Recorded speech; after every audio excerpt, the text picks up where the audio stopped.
and the Small Business Center. So we're a big, large organization. I run the visitor centers, and I have with me Jennifer Armstrong, who runs our ambassador program. And it's also my birthday on Saturday, so I want to join the birthday club. I don't have money to put in the bucket, but I just want to throw out that to all the January birthdays. So happy birthday to us. So I run Discover Los Alamos, and basically what I do is I help our visitors and potential visitors have the best experience in our county.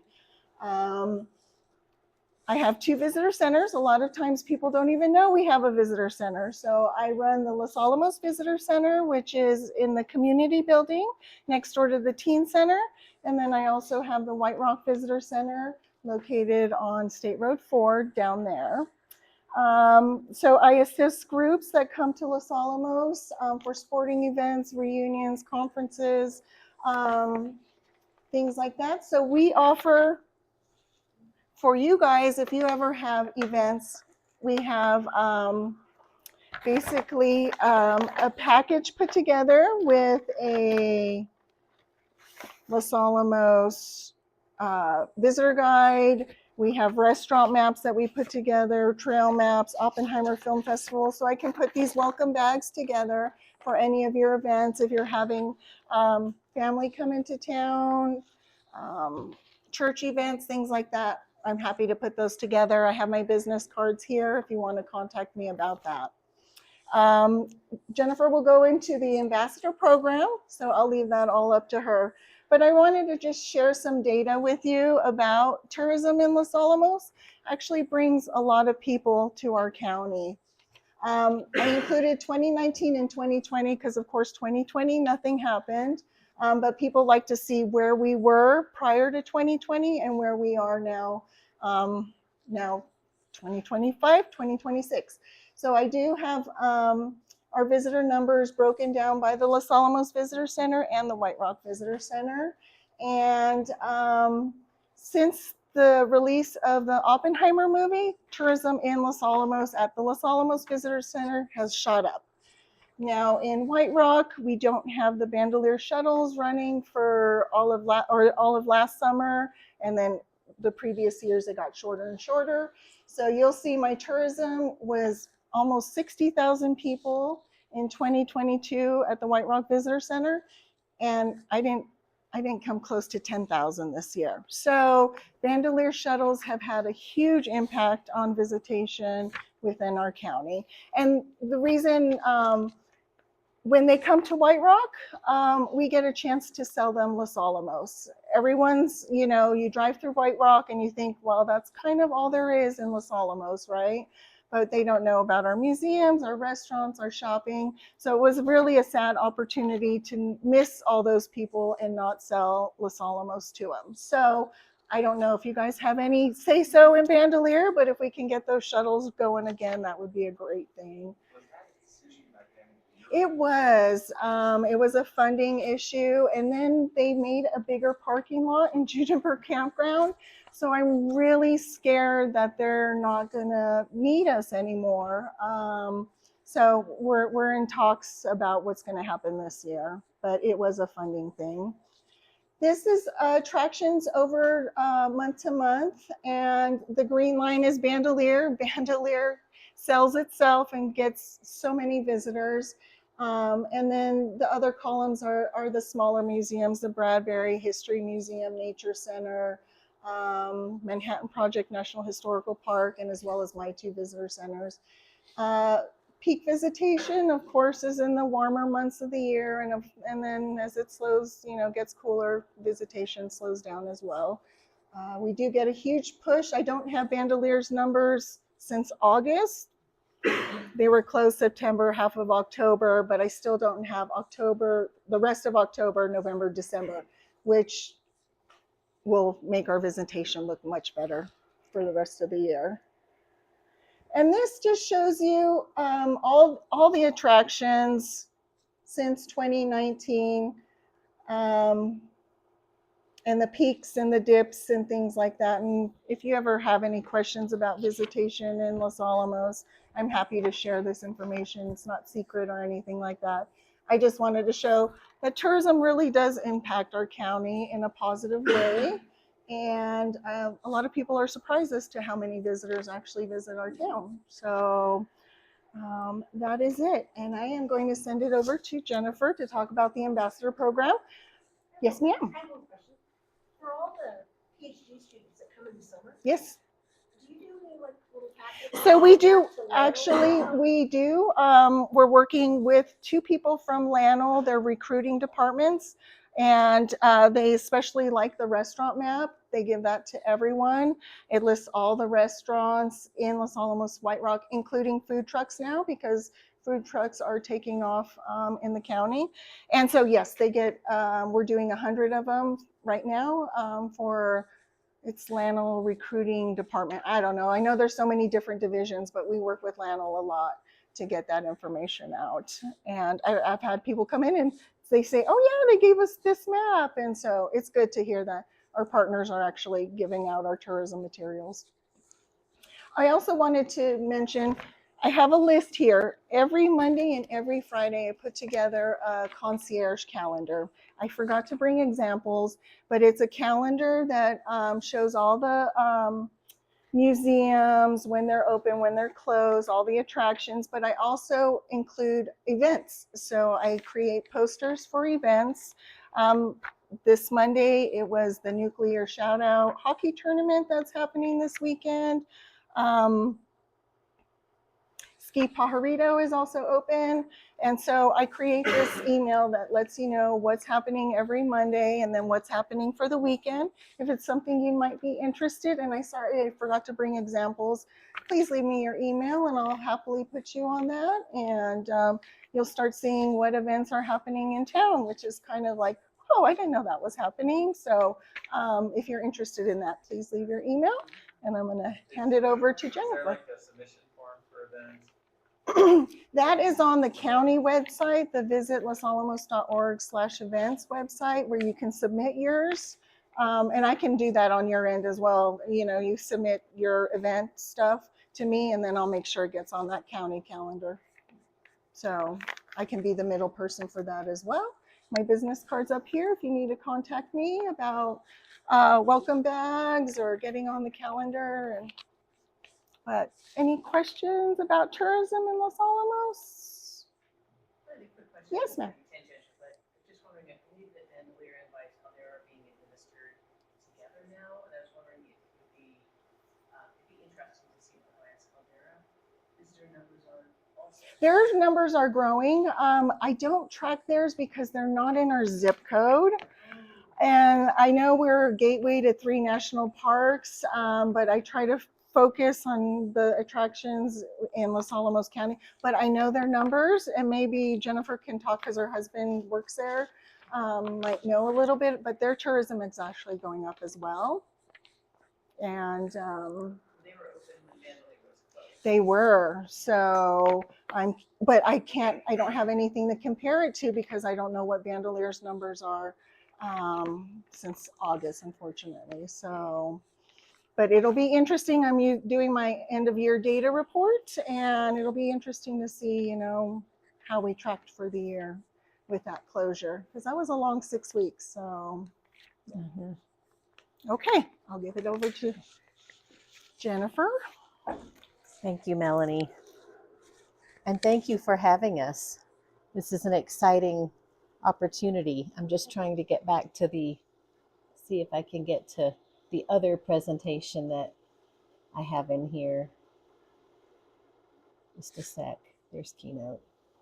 And I brought a few of these bags if you guys want to take one home with you.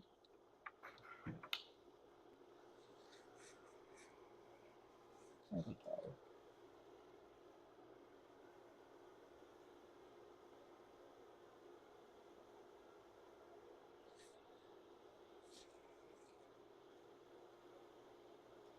I'll get to full. There. Okay. So I'm Jennifer Armstrong, as Melanie mentioned, and I work with Melanie to run the ambassador program, which is something that was started in 2022, I believe. And Liz Martineau used to run it, and then she went to the Community Foundation. So then LACDC hired me to do it, and we've changed it a little bit. We've morphed it into a little bit longer training. It's 2 hours, but it's interactive, and I'm sort of kind of jumping right in here. Oh, but before I do that, before I talk about all this, I wanted to mention that Melanie's concierge calendar is used by a lot of hotels in the region, and like La Fonda and Santa Fe, for example, they refer to it so that if folks say, oh, I want to see what's in Los Alamos, that's often their first resource. So I do encourage you to subscribe to that, because it's really a useful, condensed way to see what's going on every week in town.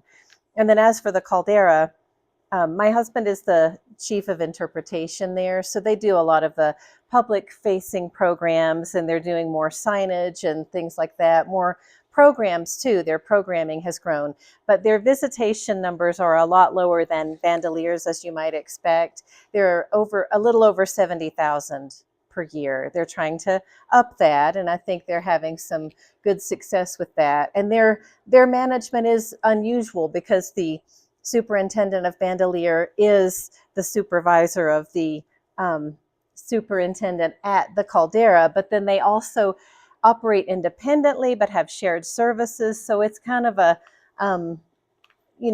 different arrangement, but they are in close contact with each other. So the purpose of this ambassador program is to foster a knowledgeable and welcoming community, so that you can communicate better about what this town and this community have to offer, and so that your interactions with people are hopefully positive and more fruitful. And we talk about tourism a lot, because that's who we mainly serve. We serve the tourists, but we have, there are a lot of other reasons to take the ambassador training. And that's one reason I was glad that we were invited to speak at Rotary, because you're a service organization.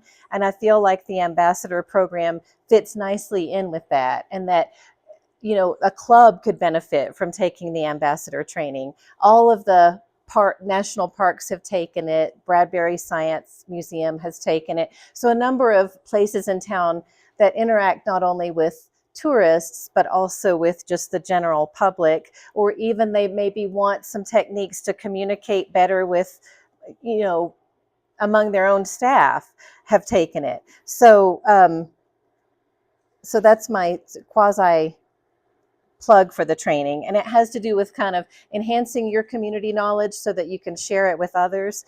Many of you in here have lived in Los Alamos a lot longer than I have, so one thing about the trainings is that we brainstorm and people bring things to the table, details and factoids and things that we can all use and draw from. So that's really helpful. But I was going to ask you, so that we have a tiny bit of interaction here, how you would define an ambassador. What comes to mind when you hear that word? And also, because Rotary has such a far reach globally, I think it'd be an interesting question. How would you define an ambassador? Welcoming. Somebody that represents the community, Yeah. knowledgeable of the community, and guide you. Exactly. Anything else? Friendly. Someone who has all of these traits that, and we cover that in the training too, but traits that help you engage with others more meaningfully and effectively. But also I think about the whole, when I think of ambassador, I often think of someone who works internationally, someone who has a governmental position. And of course, that's not what we're about here, but the concepts are the same, that you are really knowledgeable and that you kind of, you facilitate connections and good interactions with other people. And then maybe you end up digging in a little bit with someone you're talking with, and they don't know about something we have in town, and you're able to help them have a new experience. So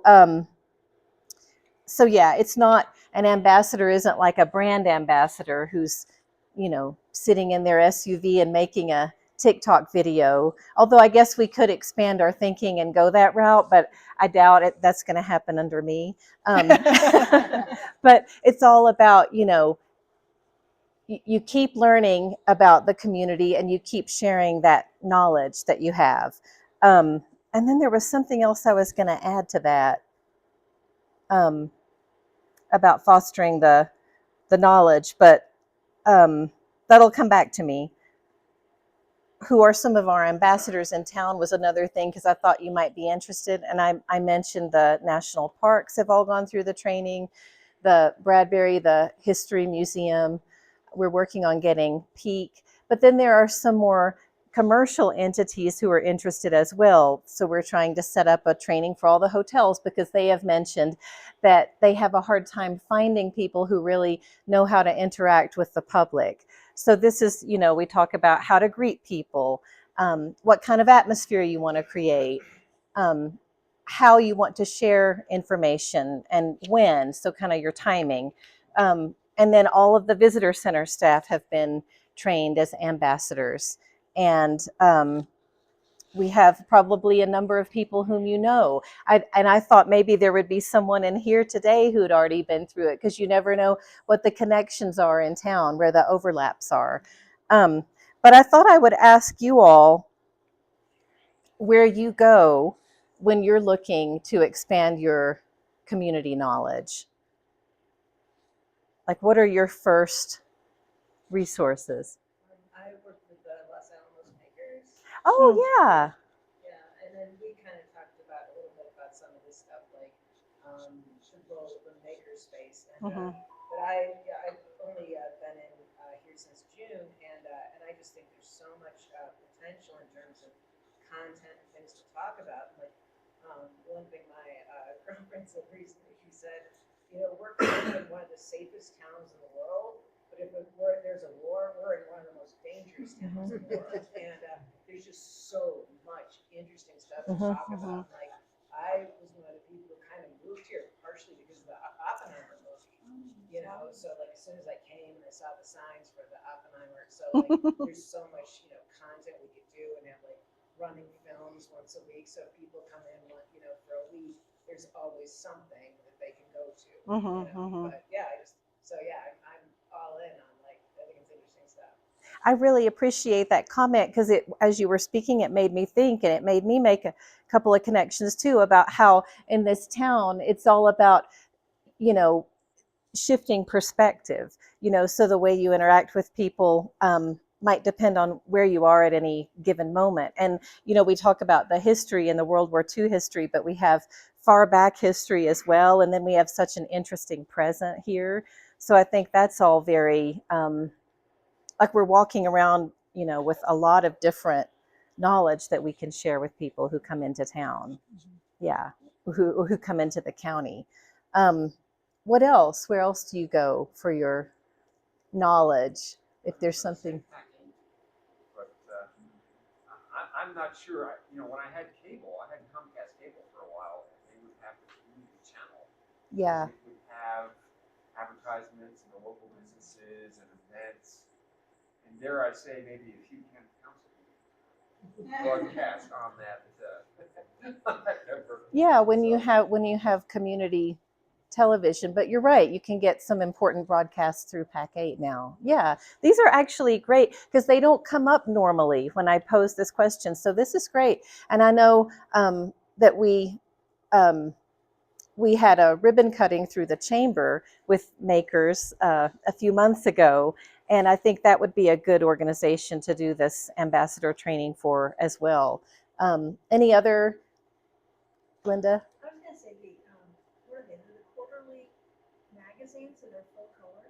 Oh, the The fall, activity spring. guides. Yeah. Uh-huh. So we've been here almost 9 years. Yeah. But I saw those at the very beginning, and I saw them like outside of the little Stafford Bank Yeah. or something like that. And it was like, here's the winter Mm-hmm. whole thing, and then here's spring. Yep. And as somebody new to town, I picked those up, and they were colorful. Mm-hmm. They were well laid out, and I thought those were really helpful. Yeah.